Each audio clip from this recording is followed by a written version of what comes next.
Shiki is a troubled, ugly teenager who is one bad day away from mag dumping his entire class. Unsurprisingly, he was expelled from his school for his bad behavior, mostly because he kept threatening to use his classmates as targeting practice. He tries to act like he doesn't care about the fact that he got expelled, but honestly, with the way his life is going right now, he knows he's probably going to be stuck flipping burgers at Mickey D's for the rest of his life. A few moments later, Shiki's dad comes charging into the room and smacks Shiki on the head because he just received the letter informing him of Shiki's expulsion. He can't believe Shiki went and got himself expelled from school like that, and he's so mad that he tries to smack Shiki again, but Shiki already adapted to the attack pattern, so he dodges and jumps back onto his bed. His dad calms himself down after that, but he still wants an explanation from Shiki, because he wants to know why he was expelled. He also wants to know how Shiki managed to get all the guns he keeps in his room because having this stuff isn't cheap or legal for that matter. He tells Shiki he needs to stop acting like this before he ruins his life, but hearing that strikes a nerve with Shiki.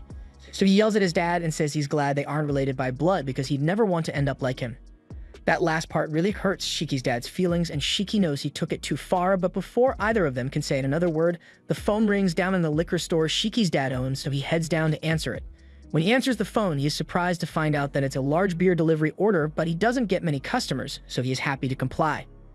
He heads out in his car to make the delivery, and once Shiki sees him leave, he decides to try some target practice and starts muttering to himself about how he wishes things hadn't turned out this way. All of a sudden, he hears a loud crash sound outside his room, and a moment later, he gets dragged out onto the street by a rope of black mist. Shiki is incredibly disoriented by the fall, and by the time he realizes what's going on, a man named Samadair slowly walks out of the smoke, and he seems to know who Shiki is. Just then, a car comes out of nowhere to ram Samadair into a wall, and once he stops moving, Shiki's father yells for Shiki to get in immediately. Shiki doesn't question it and immediately jumps into his dad's car, but once they are presumably safe, he starts asking a lot of questions. First of all, he wants to know why some crazy man just dragged him out onto the street and why his dad was so calm about killing him with a car back there. Shiki's dad tells him that there's no way someone like Samadair would die from getting run over by a car.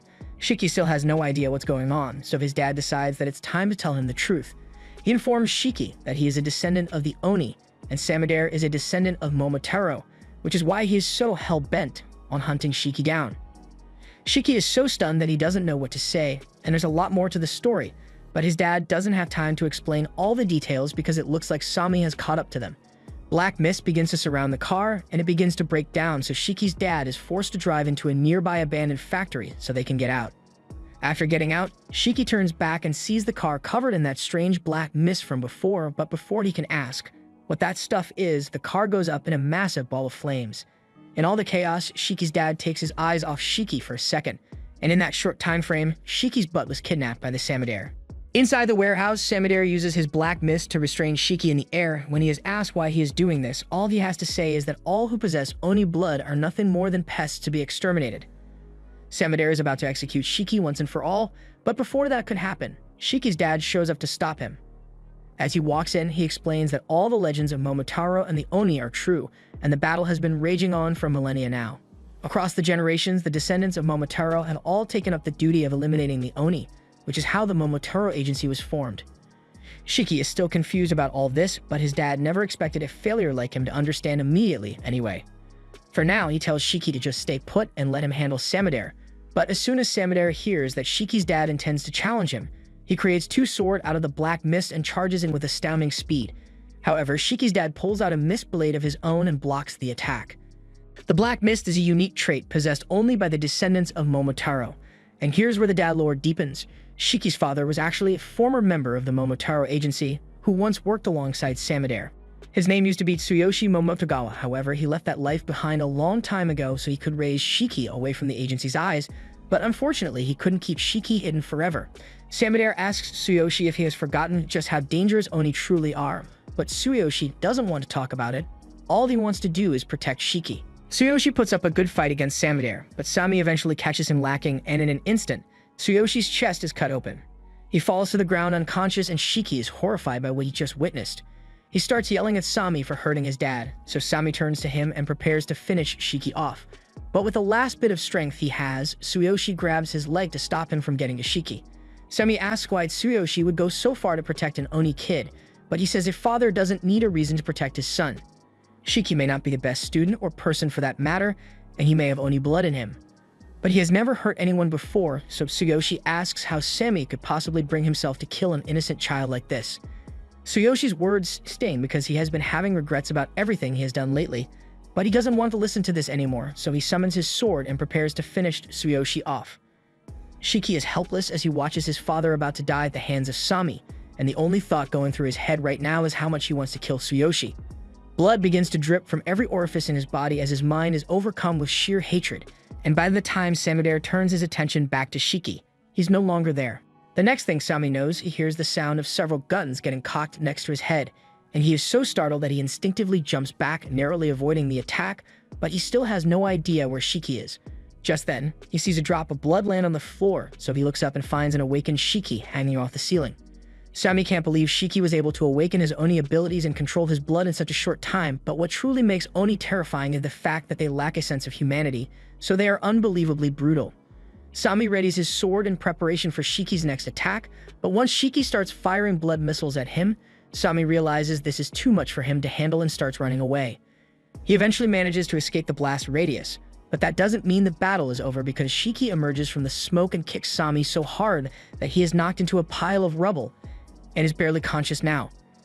Shiki then stands over him and unleashes every weapon he has stored in his arsenal at once. The warehouse is destroyed in the mayhem, but surprisingly, Sami managed to survive the attack, and even more surprising is the fact that Shiki suddenly transforms back into a human. Shiki is confused and wonders why his entire body is covered in blood, which is a normal response given the situation, and Sami plans to take advantage of the confusion to finish Shiki off before he transforms again. He begins charging towards Shiki, while repeating that all Oni must be eliminated with no exceptions.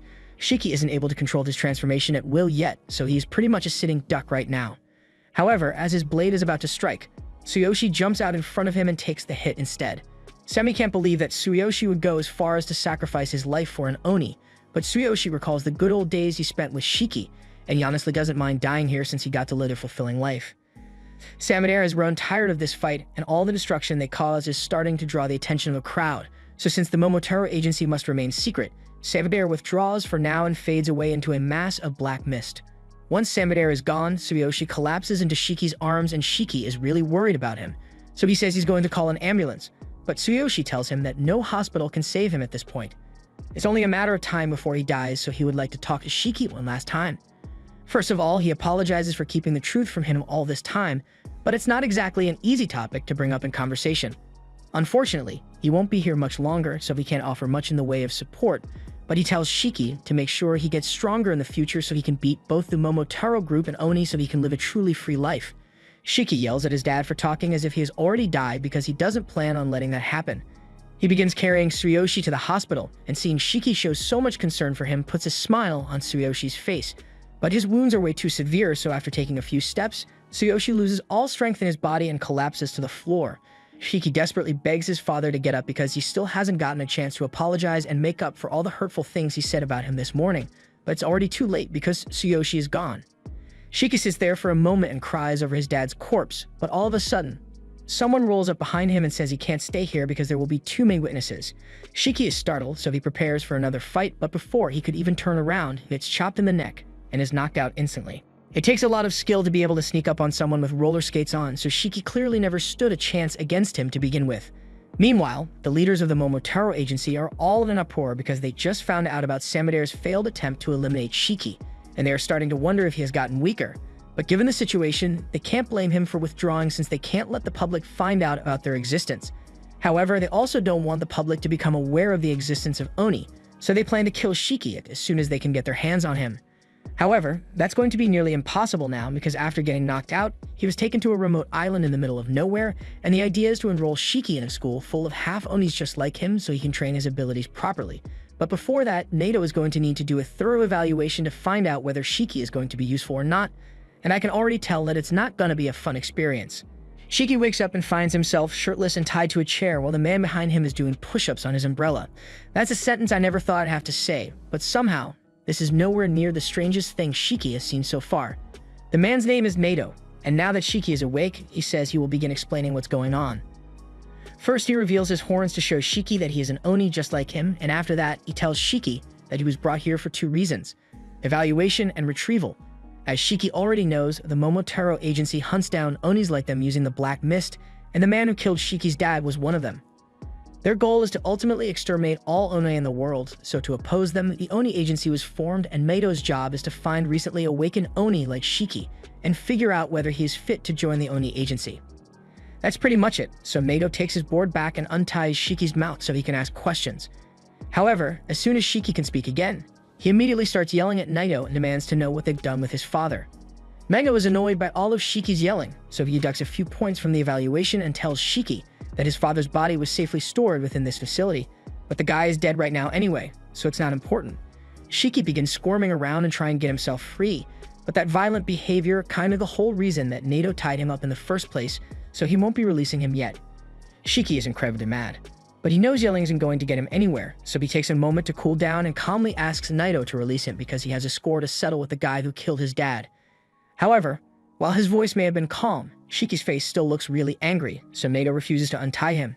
Besides, he knows there's no way Shiki would stand a chance against a Momotaro agent, but if Shiki is so intent on getting himself killed, then Meido has a better way to evaluate him.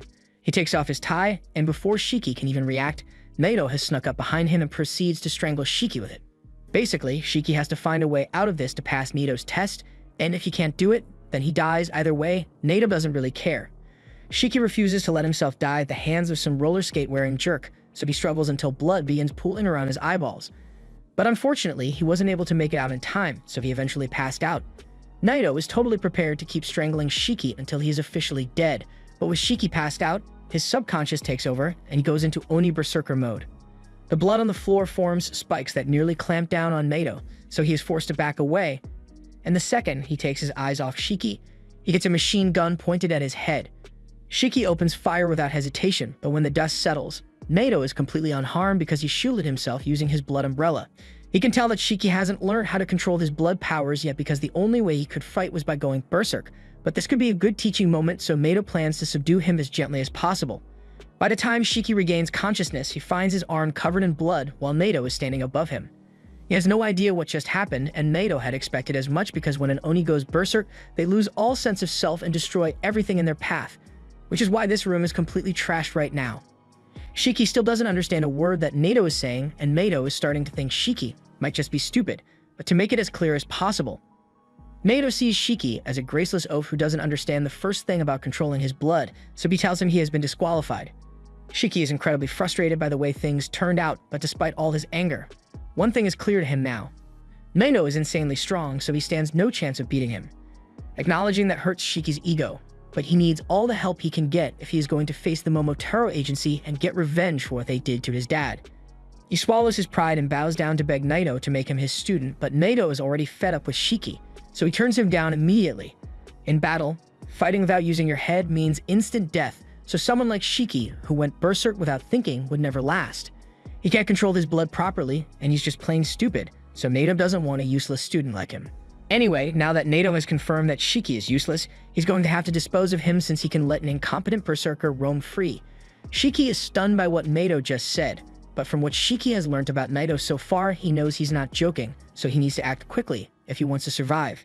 Shiki turns around and runs away as Meido prepares his blood umbrella, but he knows he won't be able to escape before Meido attacks, which is why he begins charging at him. Meido thinks Shiki must have lost his mind since there's no way he can win a head-on confrontation. He prepares a wall of spikes to intercept Shiki, and in his head, he plans out all the possible moves Shiki could make here. He could either try to attack from the side, jump over, or retreat because he can't get through these spikes, and just as Meido had predicted, Shiki chooses to jump over the spikes. But what Meido hadn't anticipated was the fact that Shiki was able to create a gun mid-jump, so he blasts Meido in the head point blank. Shiki is proud of himself for managing to land a hit on Meido, but Meido wasn't actually injured by the blood bullet since he's still way stronger than Shiki. He is shocked that Shiki was able to control his blood, but he thinks it was just a fluke since from the looks of it, Shiki is on the verge of going berserk again. He doesn't want to have to deal with the gunslinging devil again, so Meido prepares his ultimate attack to finish Shiki off in an instant. However, to his surprise, Shiki actually manages to suppress his berserk mode and remains in control, so maybe it wasn't a fluke after all.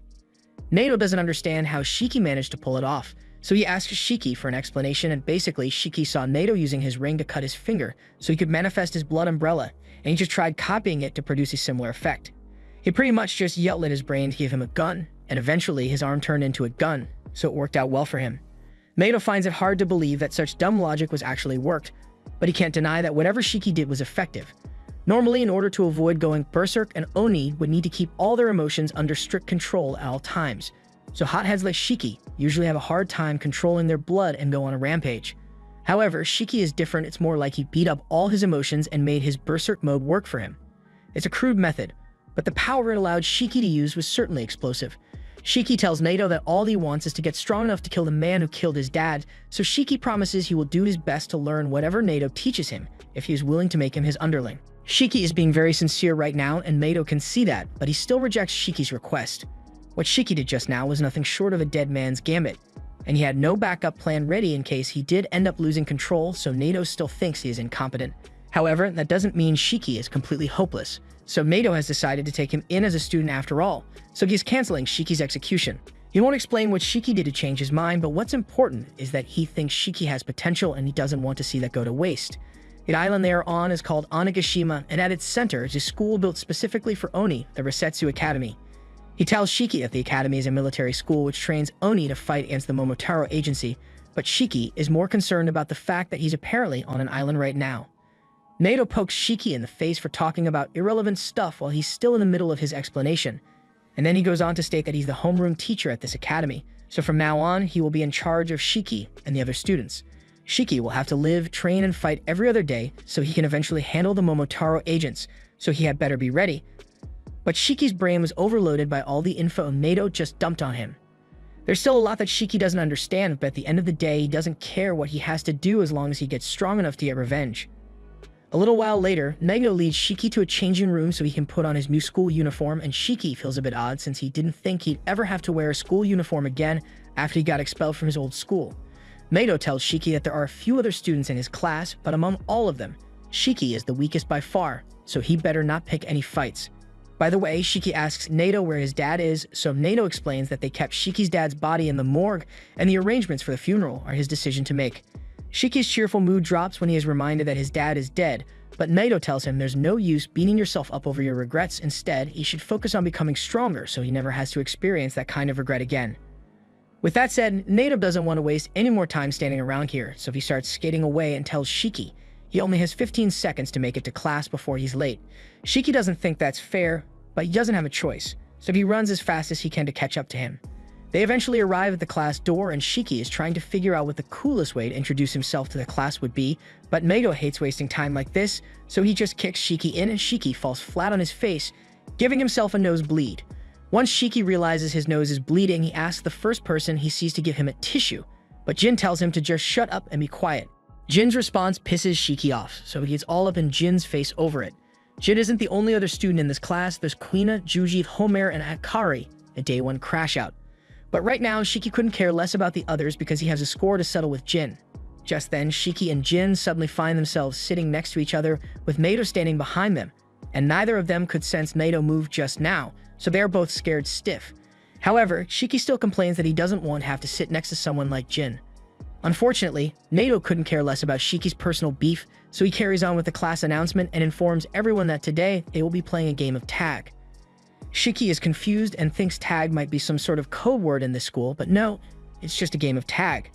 Naito says the students will have to make their way through the forest and arrive at the goal in order to win, but Naito will be coming after them, and anyone he catches will be expelled on the spot.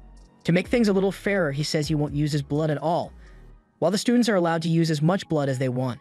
However, he warns that if they go berserk, then he will be forced to use his blood as well, and it won't end well for them. Jin asks Naito what happens if they accidentally kill him during this game, and Naito answers that if anyone is able to kill him, they will immediately graduate and get assigned to a unit of their choice, so they are welcome to try, but he won't make it easy.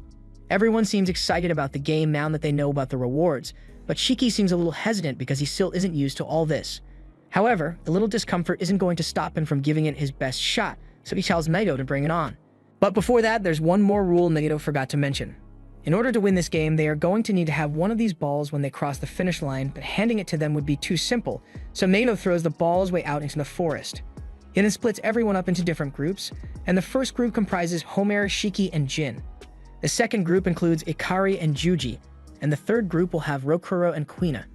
The groups with 2 members will have to fight against each other for one ball to complete the objective, But as for Shiki's group, the three of them are going to have to compete for 2 of the balls, and whoever fails to get ball will be expelled. Shiki tries to object because he doesn't want to be in the same group as Jin, but Naito tells him that if he doesn't want to participate in the game, then he will be expelled immediately, so now Shiki has no choice but to shut up and go along with the game.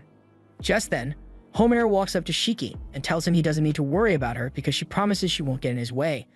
But while she's saying all this, the only thing going through Shiki's brain right now is, wow, a girl is actually talking to me. This is the first time anything like this has ever happened to him. So he immediately swears that he will protect Homare to the death, but she wasn't asking him to do all that, she just doesn't want to have to fight. She then goes over to Jin to ask him to take it easy on her, but Jin completely ignores her, so she breaks down in tears and tries burying her face in the dirt out of anxiety. Shiki yells at Jin for making Homare cry, but Jin tells him that if he's so interested in making friends here, then he might as well just quit now, because there's no way he's going to make it to graduation without getting expelled. Shiki retorts and says he has his reasons for being here, so he's not going to let himself be expelled until he has achieved his goals. But knowing Shiki, Jin assumes his goal must be something pointless, so he doesn't take him seriously. Hearing Jin make fun of his goals really pisses Shiki off, so when the game finally begins, he completely ignores the primary objective and chases after Jin to pick a fight with him.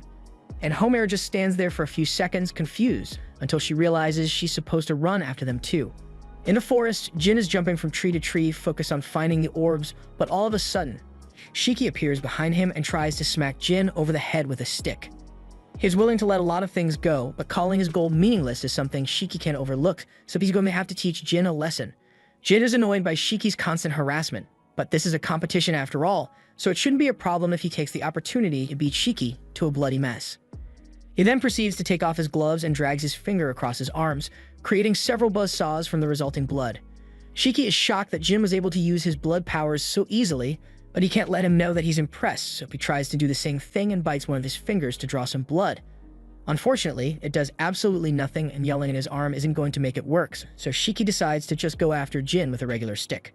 However, that goes about as well as you'd expect when you're going up bootleg Chainsaw Man, so Shiki's stick gets cut in half, and frankly, he's lucky that his head is still attached to his body.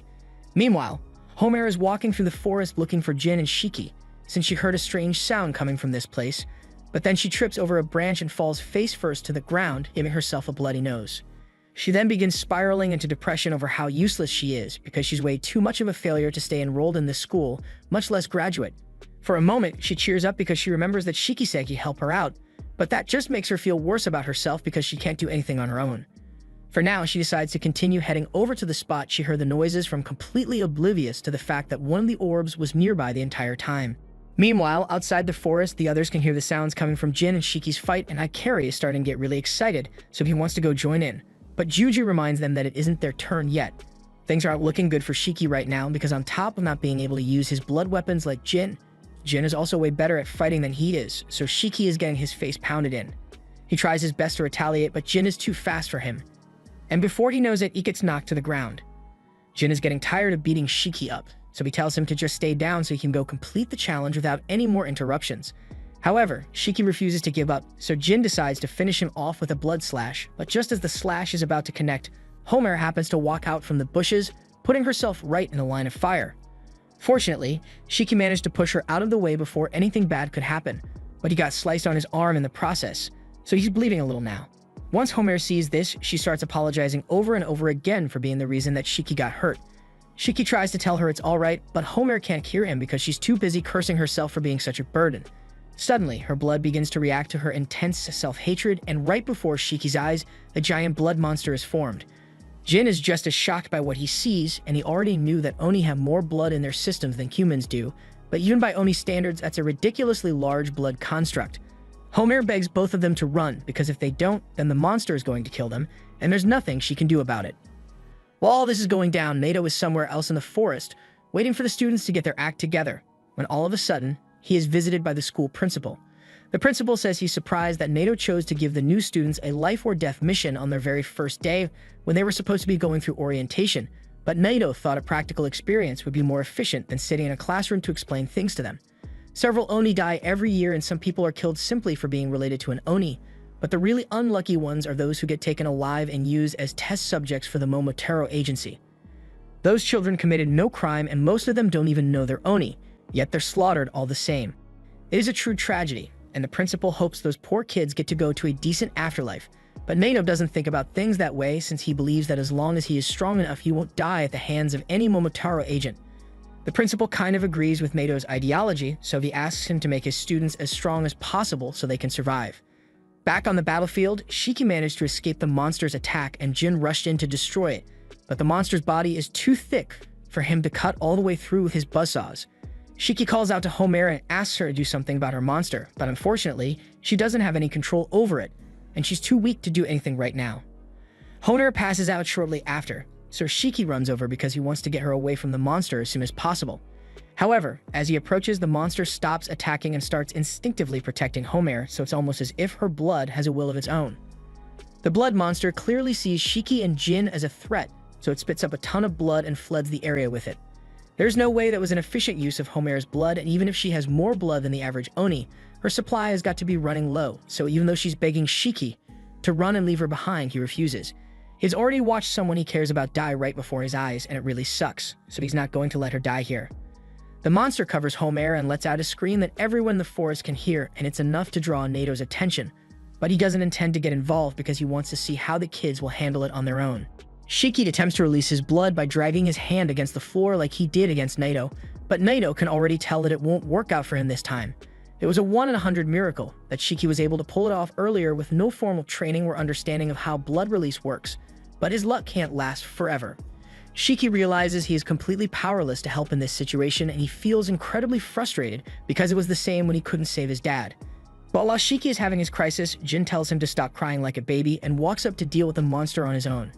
He digs both thumbs into his arms, creating a chainsaw in one and a buzzsaw in the other.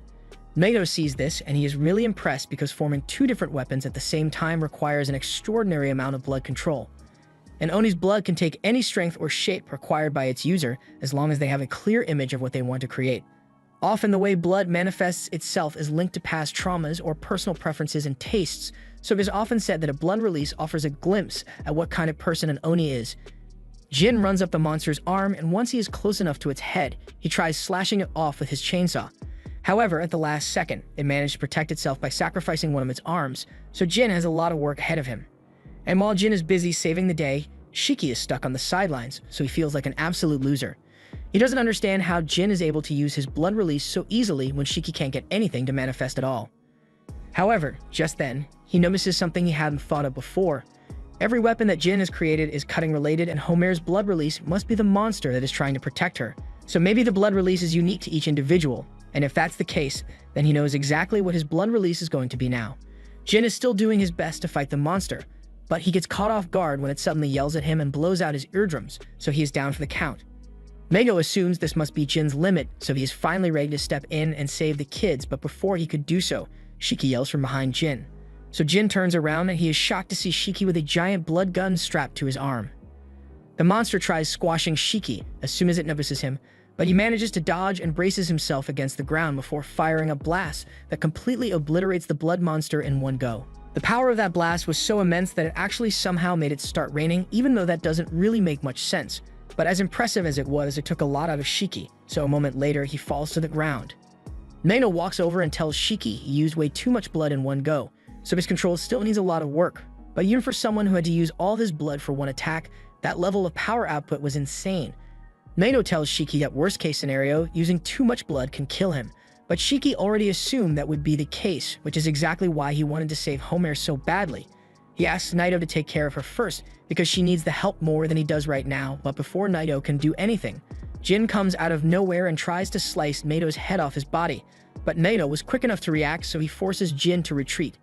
Naito tells him that Homare needs emergency treatment, so this really isn't the time for a fight, but Jin couldn't care less about her condition. He just wants to know if the offer Naito said earlier is still on the table.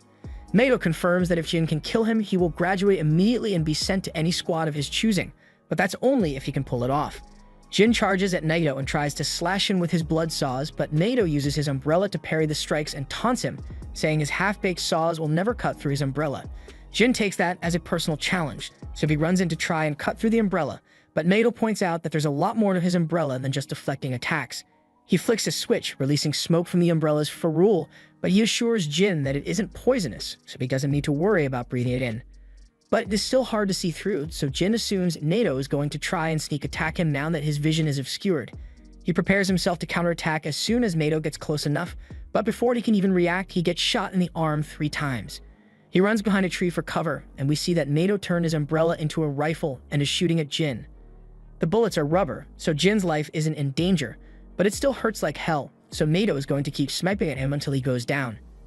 Jin admits that this makes it difficult for him to fight back, but he isn't out of tricks yet, so he creates a few more saws on his arm, and this time he flings them at Naito as projectiles. Naito is impressed that Jin thought ahead to have an attack plan for long-distance fights, but it's still not enough because when Jin tries to sneak up on him mid-air, Naito just casually throws a grenade at him, and he wasn't prepared for that at all. Luckily for him, it was just a smoke grenade so he doesn't blow up, but now he can't see anymore, so he braces himself because he thinks Naito is going to fire more shots at him. But on the contrary, Naito runs up behind him and blows Jin's back out with a punch to the spine. He even had him using those advanced ragdoll physics, but Jin refuses to give up. Naito tells him it was foolish to think he could win even though he was already injured from his fight with Homer's monster, and on top of that, he has already used way too much blood, so he can barely move. He uses his umbrella to pin Jin to the ground and tells him that if this were a real battle, that he would have died multiple times over by now. He asks him if he's really that desperate to see his father again, but hearing that from Naito sends Jin into shock because he doesn't know how he found out about that. Naito explains that he did a little background search on Jin, so he knows a lot of things about him. Like the fact that his father is a Momotaro agent, and that as soon as Jin's dad found out that his wife and children had Oni blood, he slaughtered them all without a second thought, leaving Jin as the only survivor. The scars all over Jin's body are a reminder of what his father did to his family, and the years he had to spend scraping by on whatever trash he could stomach, so he's never going to give up until he finds his father and brings him down with his own 2 hands, even if it kills him. Naito had no problem with Jin's goal up until now, but that last part about dying really pissed him off. So he slams Jin's head into the ground and tells him there's no point in having a goal if you don't live to see it through. A little while later, Naito calls the school nurse to come out here and take care of Homer since she's still unconscious and can't participate in the trial anymore. As for Jin, Naito tied him to a tree to keep him from causing any more trouble. That leaves Shiki as the final participant, and luckily he has regained enough strength to move again. So Naito tells him he still has to grab a ball and head to the finish line. And it just so happens that Naito has one of the balls with him right now, so Shiki has 2 choices here. Either he can fight Naito and take the ball in his hand, or he can run away and go looking for the ball that's still in the forest. Shiki looks at Naito for a few seconds, and then he starts running because there's no way he's beating Naito in his current state. Naito gives him a little head start and then starts chasing him down, but Shiki actually circles back and shows up next to Jin. He knows he can't beat Naito on his own, but if the 2 of them work together, then they might have a shot, so he offers to free Jin as long as he helps him out. Jin initially refuses because he thinks it would be humiliating to accept help from Shiki, but Shiki tells him pride isn't going to help him achieve his goal. Not that it matters much, but Shiki's family was killed by a Momotaro, so he and Jin have that in common, and if it will help him get his revenge, Shiki is willing to work with anyone, even if it's someone like Jin. Naito is still running through the forest, looking for Shiki, and eventually he spots him running in the direction of the finish line, so he cuts him off. Shiki stops in his tracks once he sees Naito, and Naito reminds him that even if he makes it to the finish line, it won't count, unless he has one of the balls with him. But just as he says this, Jin jumps down from one of the trees and tries to tackle Naito. Naito sees it coming, so he is able to dodge, but he is honestly surprised that Jin and Shiki put their differences aside to work together. He thinks their plan might have actually worked if they hadn't already used up all of their blood, but they actually came prepared with a backup plan. Jin has a rock tied to a rope on his arm, and before Naito can react, he has already been tied up with it. Shiki then grabs the other end, and together, he and Jin try and make Naito lose his balance. Naito admits that it's a decent plan, but since they are already tired, there's no way they can overpower him now. However, it turns out that Jin had a little more left in the tank after all, so he launches a blood saw at Naito, forcing him to dodge and lose his solid footing. Now that he is off balance, Shiki runs in and smacks the ball out of his hand as soon as he can. The ball rolls over to Jin, and Naito is impressed that they were actually able to get it from him. But he believes that Jin and Shiki will start fighting over who gets the ball soon enough, so he will just get it back from them before they can get to the finish line. However, to his surprise, Shiki just seems happy that he got the ball away from Naito, so he yells for Jin to take it and start running before Naito can chase after him. Jin is just as shocked as Naito is, but he does take the ball and starts making his way to the finish line, all while Shiki cheers him on.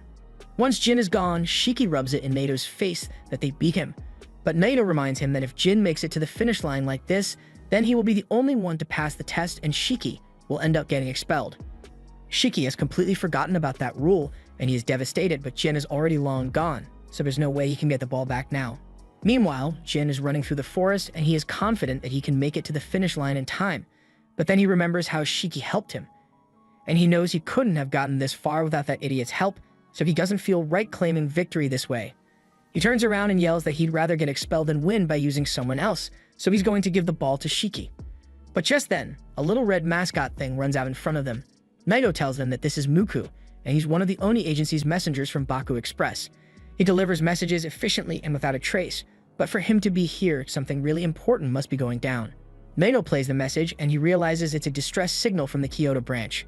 They are currently under attack by the Momotaro Agency, and they need immediate backup, so Naito needs to head over there immediately. Meanwhile, outside the forest, the others have been waiting for their turn for a long time now, and they are starting to wonder if the others died in there or something. But then they see Naito, Shiki, and Jin running out. Yuji notices that Homer isn't with them, so Naito explains that she is in critical condition, so she was sent to the infirmary so she can recover. But that's not important right now because they just got a distress call from Kyoto, so Naito tells them that today's training is officially canceled, and everyone here will be coming with him to the Kyoto branch. Within a few hours, they are all loaded onto a boat, but Juji still isn't clear on the details, so he asks Naito if they are really going to the Kyoto branch that's still actively under attack. Naito tells them they have no choice because all the other classes are currently away on field exercises, so there's no one else available to help. But he tells everyone that they don't need to worry too much, since they'll only be doing support tasks while they are out there. Kuina asks why he made them wear these dumb uniforms, so Naito explains that the normal Oni school uniforms stand out too much, and they can't risk drawing too much attention to themselves, so from now on he wants everyone here to act like regular students. Rakuro then asks what Naito meant by support roles, so Naito explains that each municipality has at least one Oni agency unit, and those units have two main responsibilities. The first is to fight on the front lines against the Momotaro agency whenever they show up, and the second is to provide support where necessary. They help the Oni who live among humans and make sure they aren't discovered by the Momotaro agency. And since Oni can't go to regular doctors, the Oni agency also provides free healthcare and emergency medical attention to any Oni that is injured in battle, and that's what they are going to be doing once they get there. Shiki is a little upset that he is being relegated to support duty when this could be his chance to get revenge, but Naito already knows what he's thinking, so he tells him that the agent he is looking for isn't in Kyoto. The Momotaro agency also has regional operations, and the agent that's currently stationed in Kyoto, well, let's just say he's not mentally stable. Once they arrive in Kyoto, Naito leads them all to a little restaurant near Iryuta Temple, and Shiki is confused, so he asks him if he's sure this is the right place since they were supposed to be heading to the secret Oni base. However, moments later, the owner comes out to greet them and she says she has been expecting them. She leads the group to a room and opens a secret hatch that leads underground to the Oni base. Meanwhile, out on the battlefield, Team 3 of the Oni squad has been wiped out by Captain Tsubakiri and his subordinate, Yomoji. Tsubakiri overhears a radio transmission from Oni HQ trying to check in on Team 3, and he thinks it's pathetic how the Oni are trying to play military, but it does make it more fun when he cuts them down. Yomoji tells Tsubakiri that he may have gone a little overboard this time because the cleanup for the mess he made is going to take forever. Tsubakiri apologizes, but he just gets so infuriated when he sees Oni trying to blend in with humans that he can't help himself. He is also a little disappointed that he couldn't get his hands on a female Oni because his last female test subject died last week and he needs a new one. Yomoji hates Oni a lot, but she has seen what Tsubakiri does to them for his experiments, and it haunts her to this day. Tsubakiri tells her it's rude to talk about his work like that, but Yomoji has every right to say it's disgusting, especially since one of his experiments is standing right behind him. And it's so bad that Tsubakiri even nicknamed it Ugly. Tsubakiri says Ugly is a mix between a monkey, a dog, and a bird, and while it does look revolting, it's the ultimate biological weapon since it only eats Oni. Yomoji doesn't really care what Tsubakiri does with his free time, but she reminds him that their job is to protect the civilians from dangerous Oni, not to perform horrific experiments. Tsuba understands that, but he has always been fascinated by the properties of Oni blood and the way it can be controlled. Yomoji points out that they have similar powers to the Oni, so Tsuba could easily research that instead. He admits that she's right, but the experiments really hurt, so Tsuba would much rather use a disposable specimen like an Oni. While Tsubakiri was busy talking about all the gruesome experiments he has been doing, a terrified Oni boy has been hiding behind a pillar. Tsubakiri says he's going to move on to the next area, so the boy breathes a sigh of relief, thinking he is finally safe. However, Tsubakiri shows up right in front of the boy because he knew he was hiding there the entire time. He thinks this is a stroke of good luck since he was running low on Oni children to experiment on, and since he plans to take this one back to base, Yomoji offers to knock it out for him. She begins punching the boy to make him pass out, but while she's doing that, a drop of blood happens to splatter on Suba's shirt, and Suba seems personally offended by this. He may be fascinated by Oni blood, but the mere thought of having it touch him is absolutely revolting. Not to mention the fact that dry cleaning a white suit is hella expensive. He then proceeds to stomp the shit out of that kid. For daring to bleed on his uniform and for extra psychological damage, he asks the boy if he still remembers what his parents look like, because he's going to have to point them out from all the corpses here. The boy is so horrified that he can't speak, so Subakiri loses interest and decides to finish him off by ordering the corpses to go squish the boy to death. All Momotaro agents have the ability to fight with the black bacteria in their bodies. Some can make weapons, others can launch spores, but Subakiri's ability is particularly disturbing because it allows him to control corpses with his bacteria. At the same time, Nato is leading Shiki and the others through the tunnel system underneath Iryuta, until they eventually arrive at the Oni base located further down. This place is so far underground that no Momotaro agent would ever think to come looking for it. Once they walk in, they find Kyoya in the middle of his break, and he is really happy to see Naito and the others, especially Quina since he almost never gets to meet new girls, so he asks her for her number, but she turns him down immediately. The others ask Naito who this flirty guy is, so Naito explains that he is the head of this support unit, and both of them used to be classmates back in the day. Anyway, now that introductions have been made, Naito tells everyone to stay here while he heads out to the front lines. Just then, Kyoe's assistant comes looking for him, and when she sees the students here, she tells them all to hurry up and get changed because they need all the help they can get right now.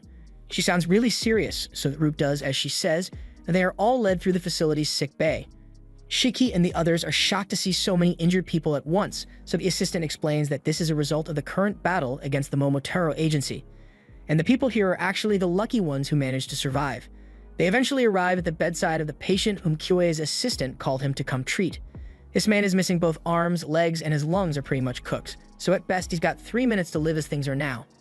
Kyoya calmly tells the man that he's not going to die today, but Shiki calls him out because he doesn't think it's fair to lie to a dying man like that. However, there's a reason Kyoya is in charge of operations here, and he wasn't lying when he said he could save the man, so he prepares to show the kids what this kind of work really looks like. Meanwhile, out on the battlefield, Subakiri and Yomoji have just cornered another group of Oni, and they've already taken out the strongest of the bunch, so there's no way the remaining low-level grunts will be able to handle them. It looks like it's going to be another massacre, but just before Subakiri and Yomoji begin their attack, Naito shows up, and he immediately uses his blood to launch a counterattack against Subakiri, but unfortunately, he was able to shield himself by using a few of the dead Oni lying around. This isn't the first time Subakiri has run into Naito, but he was fairly certain that Kyoto wasn't his territory, so he's surprised to see him here. Anyway, since Naito is here, Subakiri asks him if he knows anything about a place where Oni hide in Kyoto, because a bunch of the Oni he's been trying to kill have been escaping. Megav denies knowing anything about that, and Subakiri has no proof that there's a hidden facility in the first place, but that won't stop him from searching the city until he finds it. Naito knows it'll cause a lot of trouble if Subakiri manages to locate the Oni base, so he needs to deal with him immediately. While that's happening, back at the clinic, Kyoya is done preparing for the procedure. Shiki is confused since he thought the blood transfusions were meant to go to the patient, but Kyoya's assistant tells him to just be quiet and watch. The lungs obviously need to be healed, but there's a limit to how much Kyoya can do in one sitting, so before he begins, he asks the patient whether he wants to have his arms or legs back. The man can barely speak at this point, but he gathers the energy to tell Kyoya that he wants to get his arms back so he can hold his kids again. Kyoya understands, so he assures the man that he'll be able to hold his children again in no time, but fair warning, the procedure is going to hurt like hell, so he's going to need to brace himself for the pain. Now that they are clear on the details, Kyoya slits his wrist and begins pouring blood straight into the man's mouth to heal him. Kyoya's blood is practically useless when it comes to a fight, but if applied to another Oni, it increases their regenerative ability several times over, allowing most to recover from even the most severe injuries.